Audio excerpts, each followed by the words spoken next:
সফল কোম্পানিগুলা তো অনেক সময় আবার পেছায়ও পড়ে, মানে এই যে গতি, এটা বড় কারণ কি, মানে এই যে পিছিয়ে পড়ার? অনেক সফল কোম্পানি আমরা দেখি যে স্টাক হয়ে যায়। এর একটা অন্যতম বড় কারণ হচ্ছে তারা একসময় ফিল করে তারা অনেক বড় কিছু হয়ে গেছে, তাদের কোয়ালিটি অনেক ভালো, তাদের সার্ভিস অনেক ভালো। এই বিশ্বাসটা তাদেরকে কমফোর্ট জোনে ঢুকিয়ে দেয়। এই কমফোর্ট জোনে যখন ঢুকে যায়, আমি নাম বলছি না, বাংলাদেশে এক সময় একটা বিস্কিট, হ্যাঁ, ওই এরিয়ার নাম হয়ে গেছে ওই বিস্কিটের কোম্পানির নামে। ওইটার ঘ্রাণ এখনও আমাদের নাকে লেগে থাকে, আজকে নেই, অলমোস্ট নেই অন্যান্য বড় ব্র্যান্ডগুলোর তুলনায়। অনেক ভালো ভালো পাউডার আমরা ইউজ করতাম, আমাদের ছোটোবেলার ওই আবেগের সাথে জড়িয়ে থাকা পাউডার, আজকে অলমোস্ট নেই।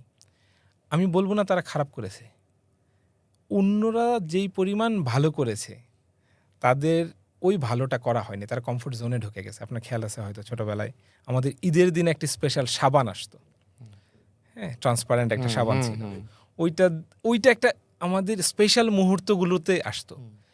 এত প্রিমিয়ামভাবে তাদেরকে পজিশনিং করা হয়েছিল এক সময়।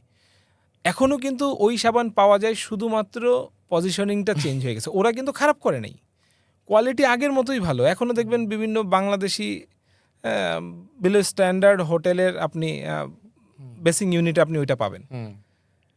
শুধুমাত্র নিজেদেরকে আগের জায়গায় ধরে রাখার কারণে পাশ থেকে কেউ এসে এত ভালো করে ফেললো যে অনেক ভালো কোয়ালিটি ভালো থাকার পরেও আর ভালো করার সুযোগ পায় না।